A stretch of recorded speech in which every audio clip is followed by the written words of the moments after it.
नमस्कार। आपके द्वार पहुंचा हरिद्वार के अंतर्गत जो आपने देव परिवार संकल्प के जो फॉर्म भरवाए हैं उनकी ऑनलाइन प्रविष्टि करने की विधि आपको इस वीडियो के माध्यम से बताई जा रही है। आप सभी भाई बहनों से निवेदन है कि उनके फॉर्म की एंट्री कृपया किसी लैपटॉप या डेस्कटॉप पर ही करें। उसके लिए आपको इंटरनेट की ज़रूरत पड़ेगी, क्योंकि मोबाइल में एक तो इंटरनेट की स्पीड उतनी अच्छी नहीं आती है, दूसरी चीज़ बहुत सारी जानकारी भरना है तो आपको बार बार स्क्रीन ऊपर नीचे करना पड़ेगा। इसलिए आपको इसकी प्रवेश एंट्री करने की सरल विधि यहाँ बताई जा रही है। किसी भी ब्राउज़र को खोल के और उसमें आपको जो व्हाट्सएप पर संदेश प्राप्त हुआ है उसके हिसाब से उसका यूआरएल अर्थात उसका पता डाल दीजिए।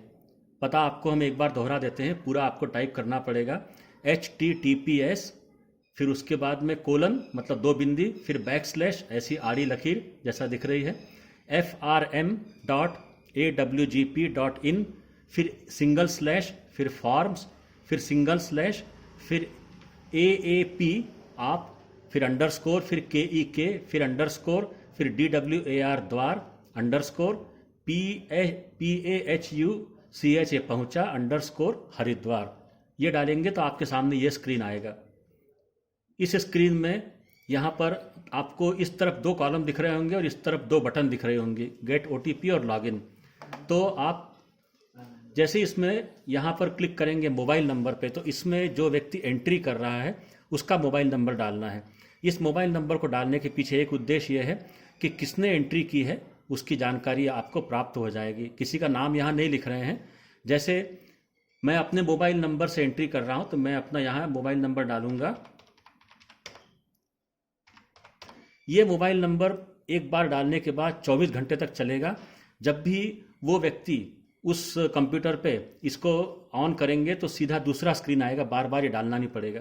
मैंने यहाँ अपना मोबाइल नंबर डाला है, इसमें 910 वगैरह कुछ लगाने की ज़रूरत नहीं। सिंपल मोबाइल नंबर डाल के गेट OTP की बटन दबा देंगे। जैसे ही OTP की बटन दबाएंगे तो कुछ क्षणों में आपके मोबाइल नंबर पर जो आपने डाला है उस पर SMS प्राप्त हो जाएगा। ये SMS आ गया है मेरे पास में। इस SMS को क्षमा कीजिए, इस OTP को जो SMS के मार्फत आएगा ये मुझे मिला है। मैं यहाँ डाल देता हूँ 107। ये डालने के बाद अब आप यहाँ लॉगिन हो सकते हैं। इसके लिए आपको ID पासवर्ड कुछ बनाने की ज़रूरत नहीं है। देखिए आप जैसे लॉगिन करेंगे तो ये स्क्रीन खुल जाएगा। अब हमने एक नमूने के तौर पे फॉर्म लिया है। हम कल्पना करते हैं कि वो दिल्ली का है या किसी बड़े शहर का लेते हैं ताकि और नीचे के भी आपको समझाया जा सके। जैसे यहाँ हम ले लेते हैं उदाहरण के लिए जयपुर। तो यहाँ आपको सिटी की जो स्पेलिंग है वो आपको टाइप करना होगी। कैपिटल खोल लीजिए JAIP, जयपुर आ गया, आप देख रहे होंगे यहाँ।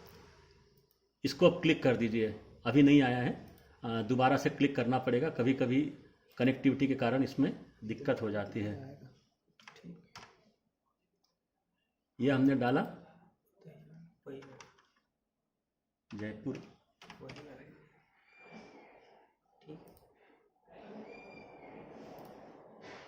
ये आ गया।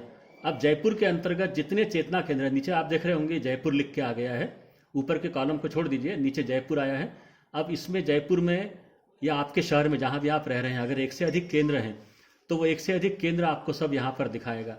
तो हम उदाहरण के लिए ये ले लेते हैं गायत्री चेतना केंद्र या शक्तिपीठ जयपुर ले लेते हैं। ये चूंकि यहाँ ज़्यादा है तो शक्तिपीठ को हमने सिलेक्ट किया, यहाँ शक्तिपीठ जयपुर आ गया।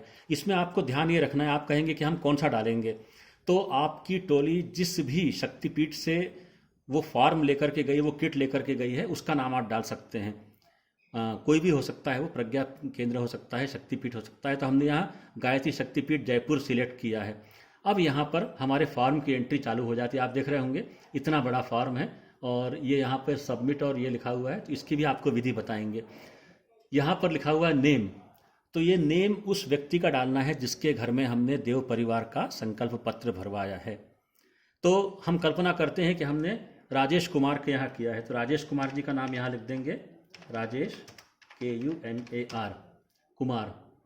उनका एड्रेस जो भी होगा, मान लीजिए हाउस नंबर 123, ठीक है, और मोहल्ला कोई भी डाल देते हैं, सिविल लाइन लिख देते हैं, सिविल लाइन, और नीचे जयपुर। ये पर्याप्त जगह है आपको एड्रेस लिखने के लिए। जयपुर, और जयपुर का जो भी पिन कोड होगा या आपके उस शहर का, जयपुर तो एक नमूने के लिए है, तो वो पिन कोड हम डाल देते हैं। मान लीजिए 001, ये हमने एक अंदाज से डाला है, ये जयपुर का नहीं हो सकता। ये उस परिवार के मुखिया की जानकारी हो गई जो आपने भरी है यहाँ पे। फिर उनका कॉन्टैक्ट नंबर यहाँ डालेंगे, तो कॉन्टैक्ट नंबर हम उनका डाल देते हैं। इसमें भी आपको 091 प्लस लगाने की ज़रूरत नहीं है। ईमेल एड्रेस आप डाल सकते हैं इसमें,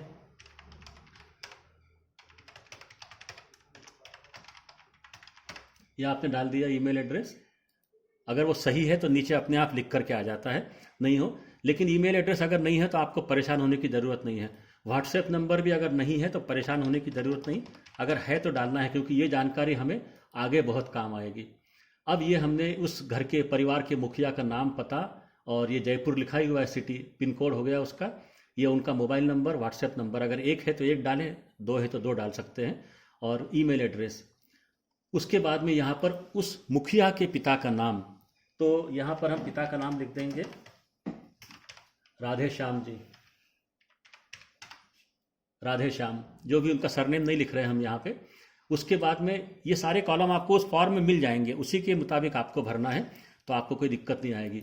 तो वो मान लीजिए बिजनेसमैन हैं, व्यवसाय करते हैं, कोई दुकान है, कुछ भी, एजुकेशन उनका कितना हुआ है, तो बीए किया हुआ है। इसमें बहुत सारी आपको ऑप्शन दिए हुए हैं, तो वो ऑप्शन निवेदन है कि सही भरिए, ठीक है। एमएससी है, एमकॉम है, मास्टर ऑफ कॉमर्स है, जो भी किया है, तो हम उदाहरण के लिए ले लेते हैं उन्होंने बीए किया है या बीएड किया है। उसके बाद में जन्म तारीख, तो जन्म तारीख आपको कैलेंडर से उठा करके लिखना पड़ेगी।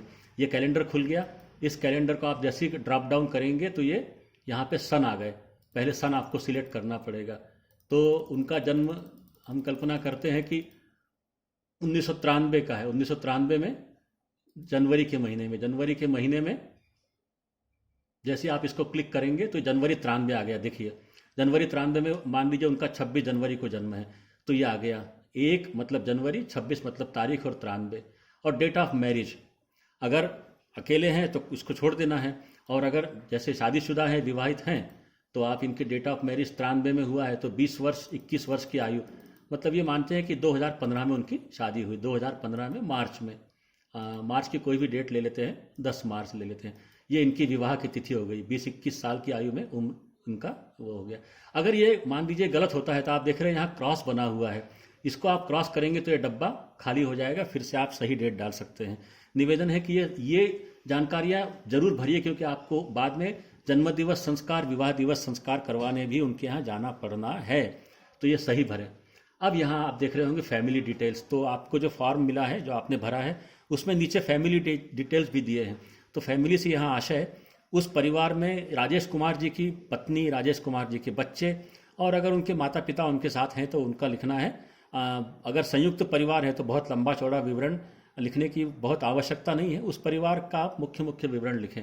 तो हम यहाँ से शुरुआत करते हैं। उनकी पत्नी का नाम श्रीमती लता देवी रख लेते हैं, चलिए लता देवी।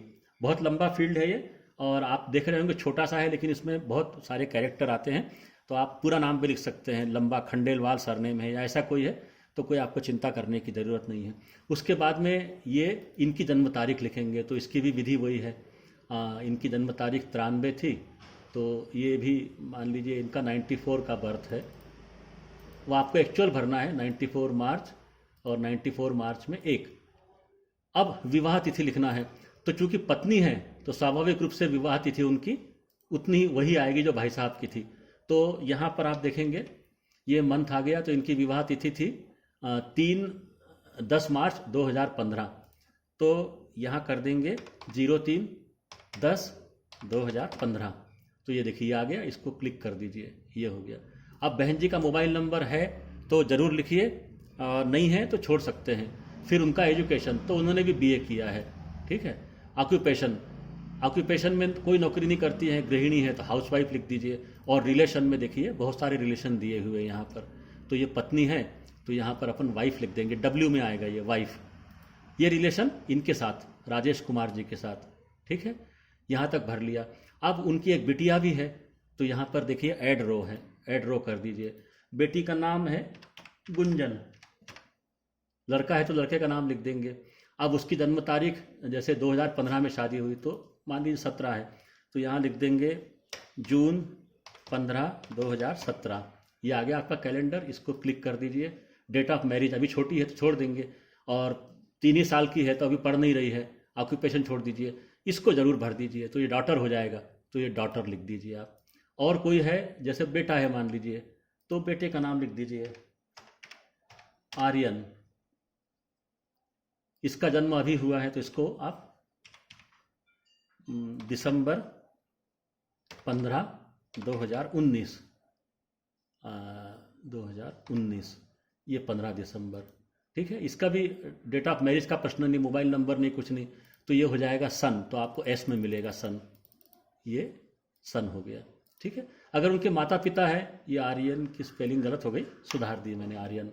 अगर नाम गलत हो जाता है मान लीजिए, तो आप उसको सबमिट करने के पहले गौरव नाम लिख दिया, या जो भी नाम होगा उसका, तो सही लिखिए। जन्म तारीख और विवाह दिवस अवश्य अवश्य भरिए, क्योंकि ये आपको आगे काम आएंगे। हम इनके जन्म दिवस पे जाएंगे, इनके विवाह दिवस पे। तो इस प्रकार से ये पूरे परिवार का आपका फॉर्म भरा गया। अब अगर कोई और है, माता पिता है मान लीजिए, तो उनका नाम भी ऐड कर सकते हैं, और अगर सही है तो ये सबमिट की बटन दबा दीजिए। चाहें तो अपने सुविधा के लिए देख सकते हैं, जयपुर में शक्तिपीठ से जुड़े हुए हैं, मतलब शक्तिपीठ के फॉर्म आप एंटर कर रहे हैं, राजेश कुमार, मकान नंबर फलाना, ये उनका मोबाइल नंबर, मेल एड्रेस, उसके बाद में ये उनके पिताजी का नाम, बिजनेसमैन। अब यहाँ पर एक चीज़ और थोड़ी ध्यान देने योग्य है, अगर मान लीजिए किसी यहाँ पर किसी बहन जी का नाम लिखा है, और बहन जी उल्टा कर लेते हैं, मान लीजिए लता देवी का नाम यहाँ लिखा है, तो यहाँ पर उनके पति का नाम आएगा, स्वाभाविक सी बात है। अब यहाँ पर एक प्रश्न उठता है कि ये फादर्स नेम लिखा है, तो इसको हम सुधार देंगे, यहाँ फादर्स ऑब्लिक हस्बैंड लिख देंगे, हस्बैंड्स नेम, या वाइफ ऑफ कर देंगे उसको, तो यहाँ उनके पति का नाम लिखा जाएगा, जैसे हमने पिता का नाम लिखा है।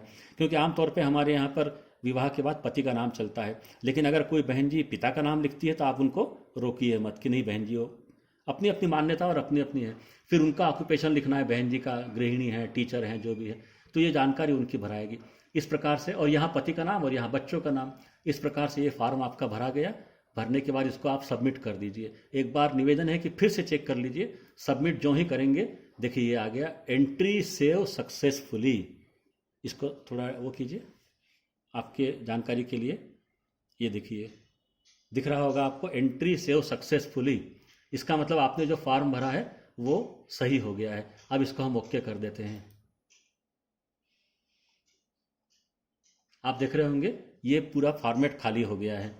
फिर यहाँ पर दूसरे का नाम लिखेंगे, उनका एड्रेस लिखेंगे और पिन कोड लिखेंगे, यानी जो प्रक्रिया पहली बार थी, उसके बाद में उसको भी सबमिट कर देंगे।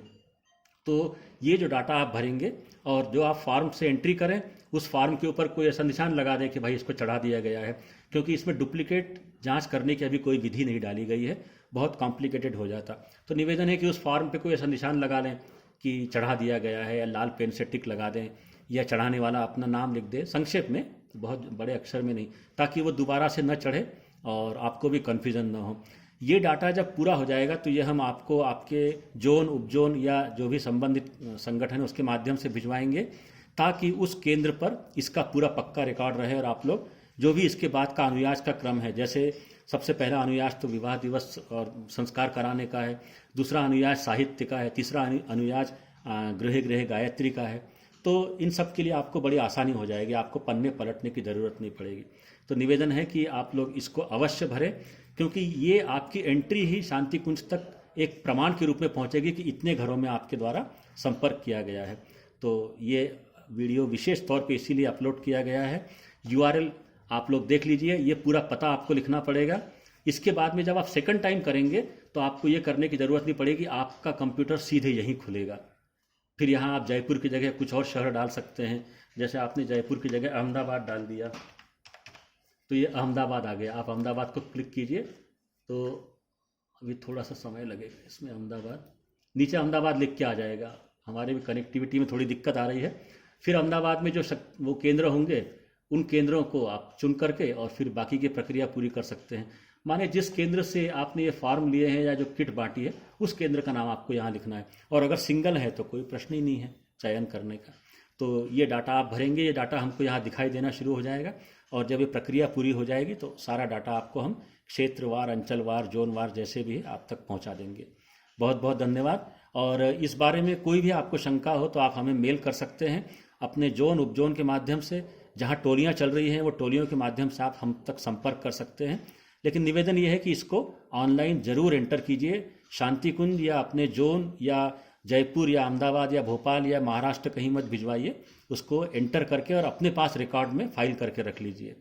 बहुत बहुत शुभकामनाएं। धन्यवाद।